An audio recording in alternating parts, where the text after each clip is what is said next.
ఓం నమో నారాయణాయ. వారాహి అమ్మకు నమస్కారం చేసుకుంటూ, అమ్మవారి దయ, ఆమె చల్లని చూపులు మనందరిపై ఉండాలి అని చెప్పి మనస్ఫూర్తిగా కోరుకుంటూ, ఈరోజు వారాహి అమ్మ మన కోసం ఇచ్చేటువంటి వాగ్దానం ఏంటి అని వినే ముందు, శ్రీ వారాహి అమ్మవారి ఆశీస్సులతో జ్యోతిష్యం చెప్పబడును.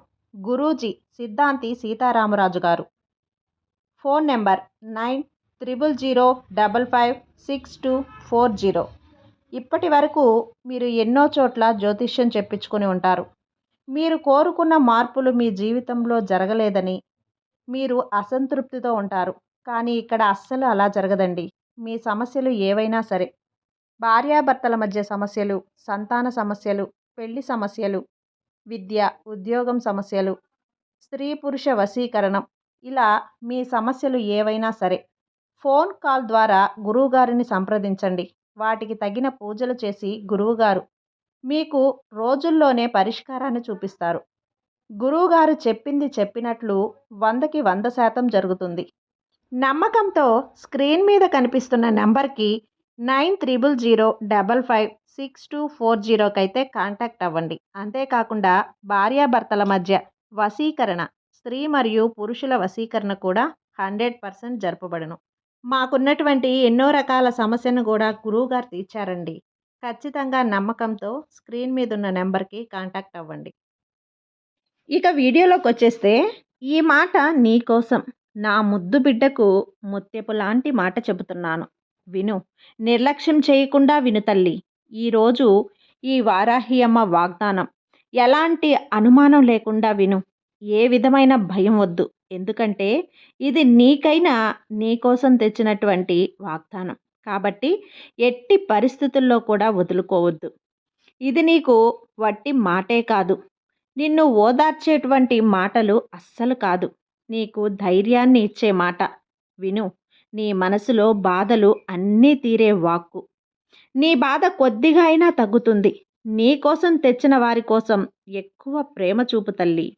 నీవు ఏది కూడా ఎదురు చూడవద్దు. ఎందుకంటే అప్పటిలాగా ఇప్పుడు అలాగే ఉంటారని అనుకోవద్దు. ఈ లోకంలో రకరకాల మనుషులు ఉంటారు. దేనికోసమైనా సరే, ఎవరి కోసమైనా సరే కొద్దిగా తక్కువ ఎదురు చూసావంటే చాలు, నువ్వు ప్రశాంతంగా ఉండవచ్చు. లేదంటే నువ్వు ప్రశాంతతను కోల్పోయి నిన్ను దిగులు మాత్రమే ఆవహిస్తుంది. నువ్వు ఎదురు చూసిన ప్రేమ వాళ్ళకి అందలేదు అన్నప్పుడు బాధను కలిగిస్తుంది. అదే నువ్వు ఎదురు చూడని ప్రేమ అనుకో, అప్పుడు ఎలాంటి కష్టం కూడా ఉండదు. నీలాగే అందరూ ఉంటారు అనుకోవద్దు. నీ దగ్గర ఉన్న అభిమానం అవతలి వారి దగ్గర లేనప్పుడు బాధ కలుగుతుంది. ప్రేమ, అభిమానం ఎదురు చూస్తావు, ఇంతవరకు బాగానే ఉంటుంది.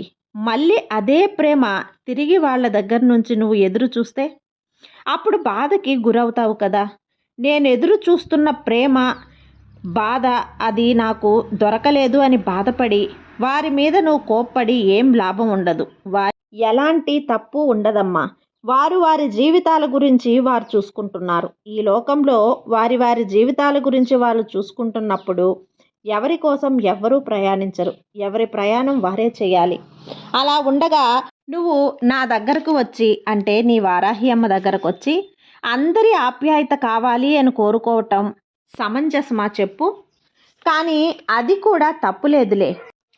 ఎందుకో తెలుసా? ఎవరూ లేకుండా, ప్రేమ లేకుండా అలా ఉండిపోలేరు కదా. అలా ఉండమని కూడా ఎవ్వరూ చెప్పలేదు. ఈ లోకంలో ప్రేమతోనే కదా అన్నీ నడుస్తున్నాయి. ప్రేమ, అభిమానం లేదంటే ఎలా? ఈ లోకంలో సృష్టి ఉండదు కదా. నేను నీకు చెప్పేది అమితమైన ప్రేమ వద్దు అంటున్నాను. ఏదైనా సరే పరిమితంగా ఉంటే చాలు. ఎలా ఉంటే ఒక తల్లి ఒక బిడ్డ మీద చూపే ప్రేమ లాంటిదన్నమాట. బిడ్డ మీద అమితమైన ప్రేమ చూపుతుంది. కానీ బిడ్డ కొన్ని సందర్భాల్లో అలా ఉండదు. అయినప్పటికీ కూడా తల్లి మాత్రం అదే ఆప్యాయతను చూపిస్తుంది. బిడ్డ దగ్గర ఏది ఎదురు చూడకూడదు. అలాంటి ప్రేమ కేవలం ఒక తల్లి దగ్గర మాత్రమే ఉంటుంది. అది ఎలా అంటే, ఈ వారాహి అమ్మ దగ్గర నువ్వు ఎలా అయితే నా నా నుంచి నువ్వు ప్రేమను ఎదురు చూస్తున్నావో, ఆప్యాయతను ఎదురు చూస్తున్నావో, నీ కోరికలు తీరుస్తుంది నా తల్లి, ఒక్కసారి అనుకుంటే చాలు తీర్చేస్తుంది. నేను మనసు విప్పి మాట్లాడితే చాలు నా తల్లి తీర్చేస్తుంది అని నువ్వు ఎంత నమ్మకంతో ఉన్నావో, అంతే నమ్మకం అనేది నీ ఒక కన్న తల్లి దగ్గర మాత్రమే దొరుకుతుంది. మరి ఎవ్వరి దగ్గర కూడా దొరకదు. ఎవరు ఇష్టపడ్డా పడకపోయినా సరే నువ్వు మాత్రం అభిమానించేలా ఉండు. ఈరోజు నేను ఇది మాత్రమే చెప్పాలని నీతో రాలేదమ్మా. ఇంకొక ముఖ్యమైన విషయం నీతో, నీ జీవితం గురించి, అలాగే ఎంతో ప్రేమపూర్వకమైన విషయం ఇప్పుడు నీతో, నీ జీవితం గురించి ఒక విషయం మాట్లాడాలని వచ్చాను. నీ సమస్యలన్నీ పక్కన పెట్టేసి నువ్వు ప్రయాణించాల్సిన ప్రయాణం ఇంకా ఉంది. ఎంతో సాధించాల్సింది ఉంది. ఎంతో నువ్వు చూడాల్సింది ఉంది. జీవితం ఆనందంగా ఉండాల్సిన పనులు కూడా చేయాలి. నీ జీవితం మీద నువ్వు జాగ్రత్త చూసుకోవాలి. ఈ జన్మ నీకు సాధారణమైంది కాదు. నీ జీవితంలో ఎన్నో విషయాలు, ఎన్నో విజయాలు సాధించాల్సిన పని కూడా ఉంది.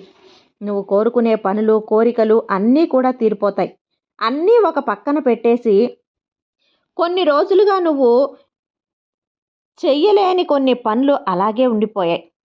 నీకున్న దిగులుతో వాటిని మర్చిపోయావు. నీ పూర్వజన్మలో నువ్వు గుర్తుంచుకో. పూర్వజన్మ కర్మఫలాలు తొలగించాలి. నీవు ఆధ్యాత్మిక వైపు అడుగులు వేయాలి. దేవుడి పట్ల నువ్వు కొంచెం శ్రద్ధ చూపాలి. ఇక్కడ అందరి జన్మలకి ఒక అర్థం ఉంటుంది. ఒక కారణం కూడా ఉంటుంది. ఇప్పుడు ఈ వారాహి అమ్మ బిడ్డగా ఉన్నందుకు కూడా నీ జన్మకు ఒక కారణం ఉంది. ఈ వారాహి అమ్మ నీకొక మంచి తల్లిగా, గురువుగా, నీ స్నేహితురాలుగా ఉంటుంది. కారణాలు ఎన్ని ఉన్నా సరే నిన్ను నేను బాగా సానపెట్టాలి తల్లి. నీకు అన్నింటినీ నేను నేర్పించాలి. నువ్వు ఈ వారాహి అమ్మ బిడ్డగా జీవిస్తున్నావు. ఎందరికో సహాయంగా ఉండాల్సిన దానివి. ఎలాంటి సమస్య నీకు రాదు. మొట్టమొదట నీ మనసుని నువ్వు పదిలపరుచుకో. నీకు ఎవ్వరి దగ్గర సాయం అడిగే పరిస్థితి మాత్రం రానివ్వను. నీ బాధలు తలుచుకొని రేపు భవిష్యత్తుని నిర్ణయించుకోవద్దు. నీకు నీ తల్లిగా, నీ గురువుగా, నీ యందు నేను పక్క బలంగా, ఆ భగవంతుడు, ఈ వారాహి అమ్మని ఉన్నాను. నేను నీ తల్లిలాగా ఉన్నాను. ఈ ఒక్క విషయం మర్చిపోవద్దు. ఈ వారాహి అమ్మ చెప్పే వాగ్దానం ఏది కూడా వదులుకోవద్దు. అమ్మ చెప్పినట్లే చెయ్యి. నేను అందించే నీ జీవితంలో ఇచ్చేటువంటి ఈ వాగ్దానాలు, వాక్కులు ఇవన్నీ కూడా నువ్వు పాటించి ఆ మార్గంలో నడువు. నా సాయి శక్తుల నా శక్తినంతా ధారపోసి నిన్ను కాపాడుకుంటాను. నీ జీవితాన్ని ఆనందమయం అయ్యేలా చూస్తాను. కాబట్టి అమ్మ మీద బలంగా నమ్మకం ఉంచుకో. నీకంతా కూడా మంచే జరుగుతుంది. ఆ నమ్మకమే నిన్ను చాలా ఎత్తుకి ఎదిగేలా చేస్తుంది. వారాహి అమ్మను ఉన్నాను అని ఎన్నడూ మర్చిపోవద్దు. నీకు శత్రు భయం లేకుండా చేస్తాను. నీకు అన్నింటా విజయాన్ని కలిగిస్తాను. నా శక్తినంతా ధారపోసి నిన్ను మంచిగా ఈ సమాజంలో ఉన్నత స్థాయిలో బ్రతికేలా నీకు అన్నింటినీ అందిస్తాను. నువ్వు కోరింది అన్నింటినీ అందిస్తాను. కాబట్టి నా నుదుటిన తాకిన నీకు జరగందంటూ ఏమీ ఉండదు తల్లి. సంతోషంగా ఉండమ్మా అని చెప్పి వారాహి అమ్మ అయితే ఒక వాగ్దానాన్ని మనకు అందించింది. ఈ వాగ్దానం మీకు నచ్చితే లైక్ చేసి సబ్స్క్రైబ్ చేయండి. మరికొంతమంది భక్తులకు షేర్ చేయండి. సర్వే జన సుఖినో భవంతు. జై వారాహి మాత.